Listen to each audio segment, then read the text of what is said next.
We're here at Aspen Collective in the historic Wheeler Opera House. We have a very special guest tonight, David Floria, longtime curator in the Valley, helped found the Aspen Art Museum. We'll talk a little bit more about his history, but we're surrounded by works by the journalist Hunter S. Thompson. And Hunter had a brief artistic career in the early 90s, and he fancied himself as an artist. And Earl Biss, the famous Native American painter, was a big influence on Hunter. Hunter and Earl cut a deal that Earl would teach Hunter how to paint, and Hunter would teach Earl how to write. And that was kind of a joke that they had together. But before we get to David, I just want to tell a quick story about how we met and how we really got connected. It was this artwork right here, a self-portrait that Hunter did. And to give you the background, Hunter had a show at David's gallery in Woody Creek, Floria Brown Gallery. 1995. Yeah, 1995. And it was right next door to the Woody Creek Tavern. That's where Hunter liked to hang out and drink and kind of hold court. And during the opening exhibition, the owners of the tavern came over to the gallery, and they look at this piece of art and they see that Hunter's selling it for $25,000. And they said, "Hunter, what the fuck? You owe us $24,000 on your bar tab. What are you doing?" And Hunter said, "How about you take the painting and zero me out?" And so, about 20 years later, David calls me on the phone and said, "Hey, my friends, Mary and Shep Harris, the owners of the tavern, they want to sell this painting." And we brokered a deal where I purchased it. And it was the first gunshot artwork by Hunter that I obtained. And Hunter made about 30 unique works. And the best of the work that Hunter made, he made hand in hand with David. And so that was kind of the beginning of this long relationship that we've had. And so, first of all, I just want to ask, how did you get involved with Hunter? And maybe tell us just a brief little bit about your background. My background is, I have an MFA in fine art. I came to Aspen to be curator of the Aspen Art Museum. That was in 1982. And in 1993, I opened a gallery first in Woody Creek, later in Aspen. And it just made sense to talk to Hunter about art. And so we made an agreement that he would show his art at my gallery. And so we did 2 exhibitions at the gallery. One was a solo show of Hunter's work, this work. And the other one was a 2-person show with the beat writer, William S. Burroughs. And it was subtitled Two Guys with Guns, because they both, shot their art.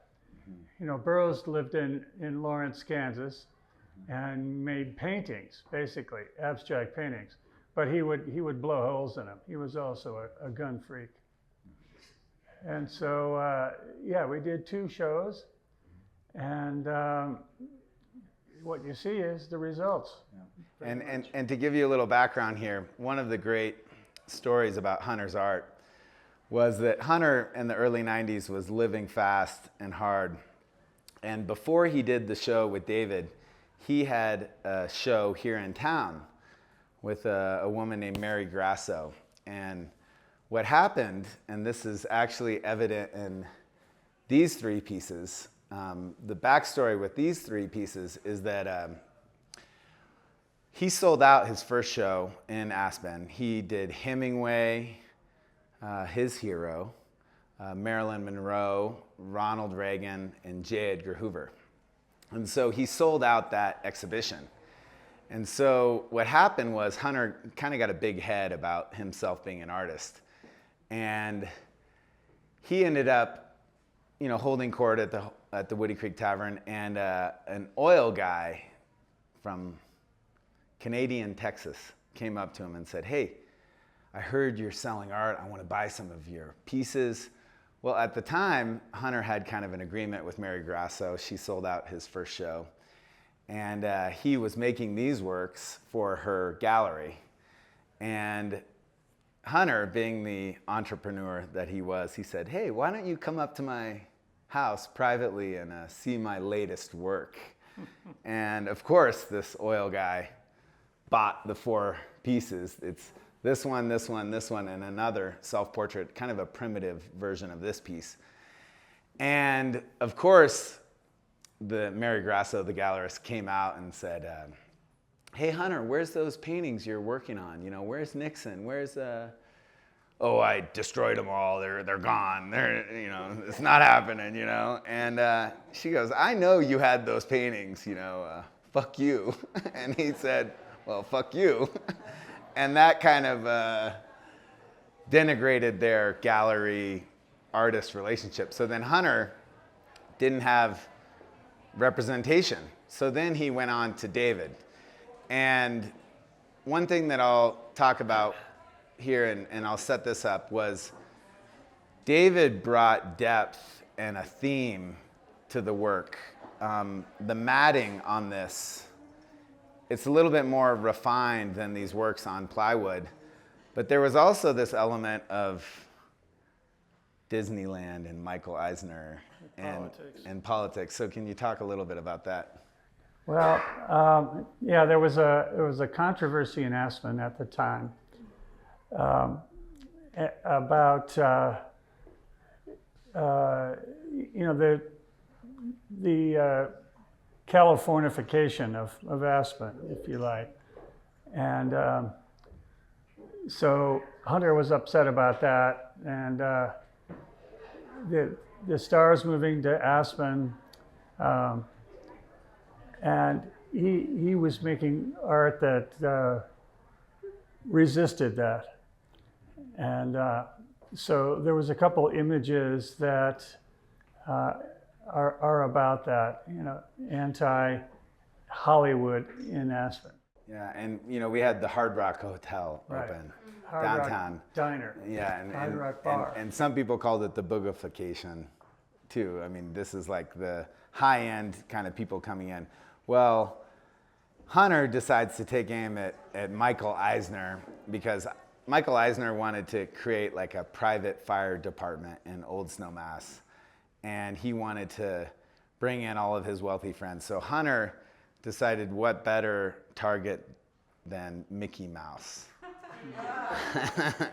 and the Disney water tower. Yeah, Michael Eisner was Disney. Yeah, and so Hunter, alongside David, took these images of Hollywood, glamour, but also Hunter had this great ability to gather really powerful people around him that idolized him. And one of them is my rock and roll heroes, Warren Zevon. Yeah. And Lawyers, Guns, and Money. And during the show that David curated, there was a Warren Zevon piece, there was a self-portrait, there was Mickey Mouse, there was a Disney water tower. Can you talk a little bit about what it was like working with Hunter?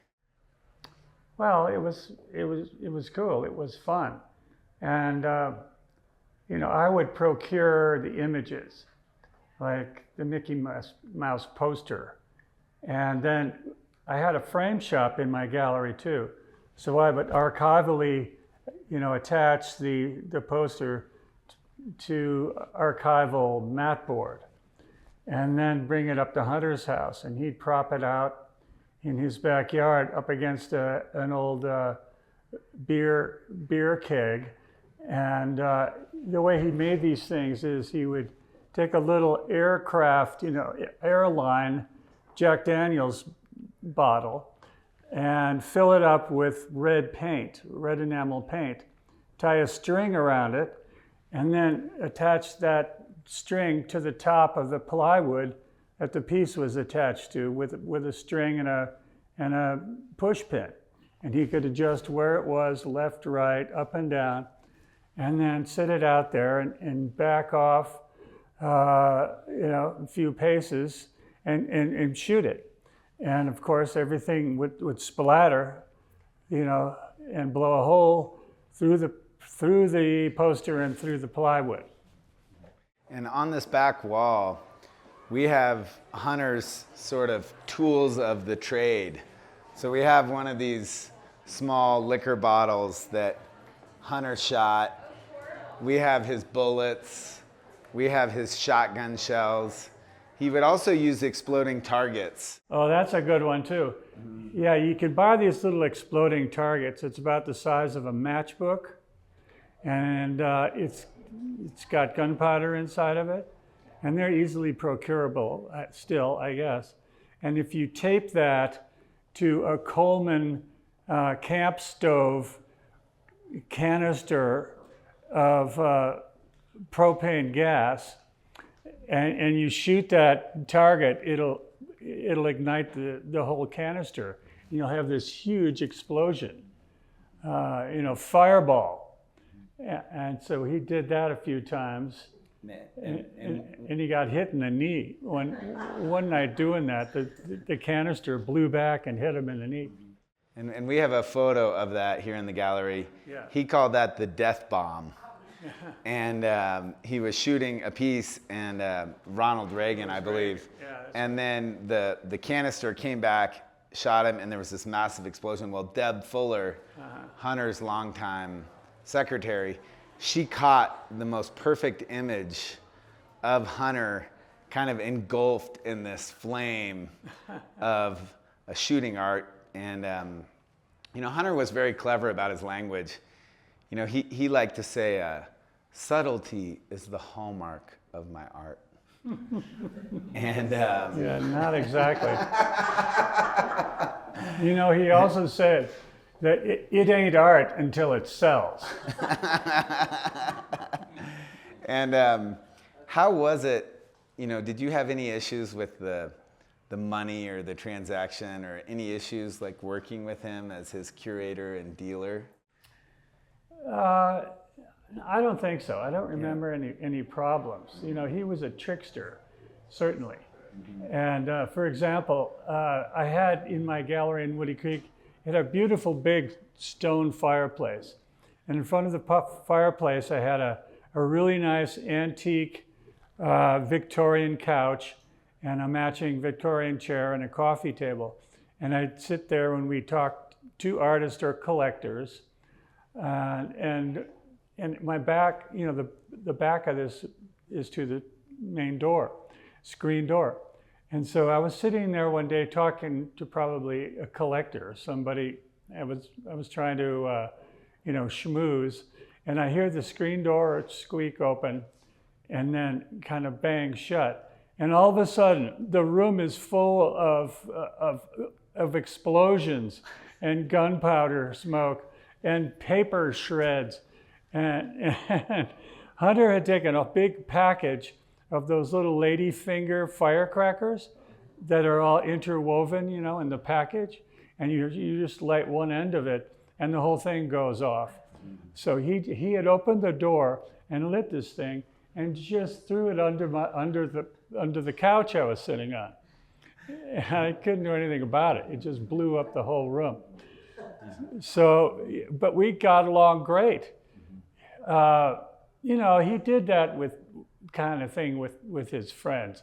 Like there's this great story of Hunter had a meeting with Jan Wenner, the publisher of Rolling Stone magazine. And on the way to Wenner's office, he's walking down the office building hallway, and he sees a fire extinguisher hanging on the wall. So he grabs the fire extinguisher and walks into Jan's office and just hoses him down with, foam. And we have in the gallery one of Hunter's fire extinguishers here. Oh, that's great. Which was, Hunter had to sign a sworn affidavit that basically said, I, Hunter Thompson, promised to never enter the Woody Creek Tavern and spray patrons with a fire extinguisher. But he was really nice too. He was very friendly and kind to me. I remember one night, I lived in Emma at the time, and I had ridden my bike. Well, I think I took my bike on the bus to Aspen. I was riding back from Aspen to Emma, and I stopped in Woody Creek, and I don't know, doing something with Hunter at Owl Farm. And then I was leaving, and he said, "Well, you want to ride?" So I said, "Sure." So he grabbed my bike and just threw it in the back seat of his huge convertible car, the Red Shark, something like that it was called. And, you know, we drove down to Basalt and stopped in Basalt and had dinner together at the Stone Pony. And then he brought me home to his house. So, you know, he could be very, very nice too, you know, very sensitive as well as, you know, a whack job. And, you know, one of the interesting things about each of these artworks is the history behind them.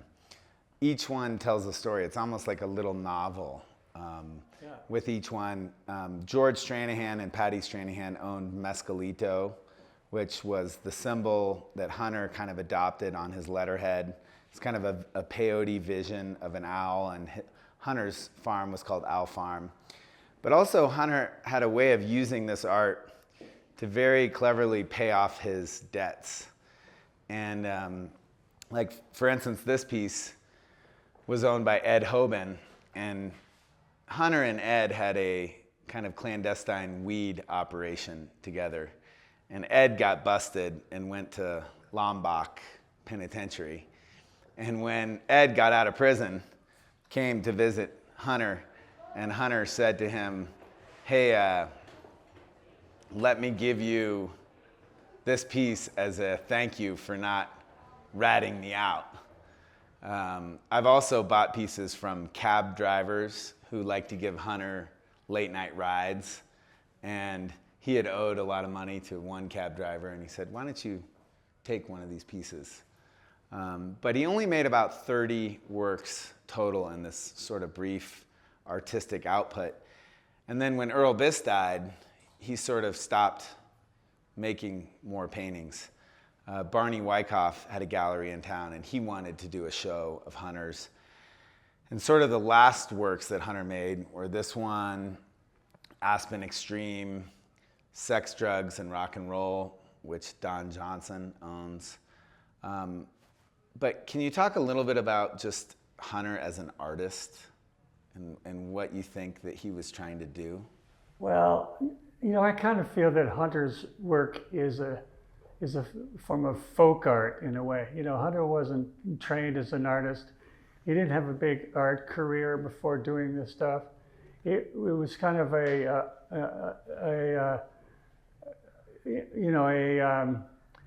vision he had, an idea he had to do this with the bottles of red paint and a shotgun. So it was a great idea, and he took it somewhere, and a lot of people were very interested in it, and it's a lot of fun. And I don't think it's ever going to get collected by the Museum of Modern Art, but you know, it's strong, it's gutsy, and you know, it's in a lot of ways it's political. Like after he would finish shooting this stuff up, he would usually make an inscription on the surface, like. When the going gets weird, the weird turn pro. Yeah, or why not off the pigs?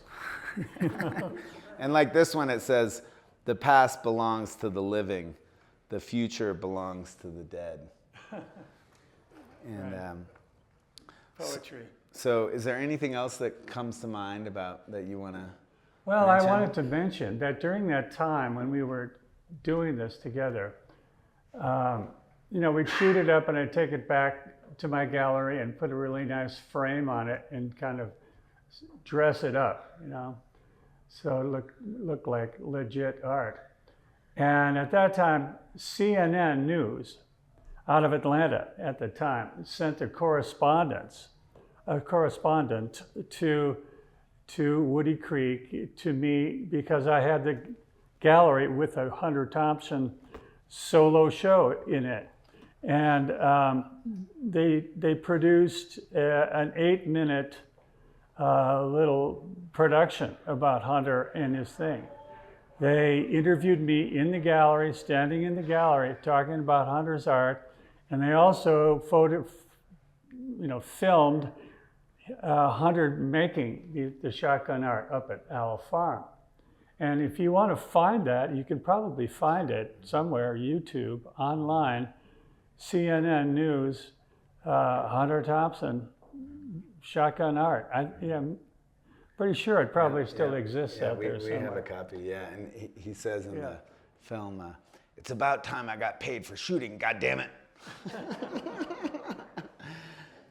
So on that note, we'll end this talk, and I want to thank you for being here and giving your perspective. Totally a pleasure.